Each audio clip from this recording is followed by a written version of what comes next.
اگه یه شب تو اتوبوس خواب موندی ولی وقتی بیدار شدی دیدی هیچ کس داخلش نیست و وسط یه جنگلی، نباید ازش پیاده شی. با دقت گوش کن و کارایی که میگم انجام بده. اصلاً سمت انتهای اتوبوس نرو. اگه روی صندلی آخر نشسته بودی بدون اینکه برگردی، زود جا به جا شو. اون ردیف برای کسیه که نباید ببینیش. اگه صدای راننده رو از بیرون شنیدی که صدات میکنه ولی کسی رو بیرون ندیدی، زود گوشات رو بگیر. اگه ازت خواست از اتوبوس خارج شی، پشت صندلی قایم شو و اصلاً پیاده نشو.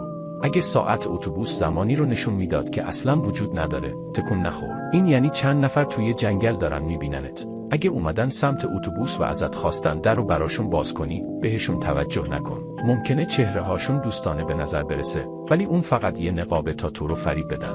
وقتی اتوبوس خودش روشن شد و شروع کرد به عقب رفتن، زود پشت فرمون بشین. حواست باشه نباید به چیزی برخورد کنی تا بتونی از اون جنگل فرار کنی. وگرنه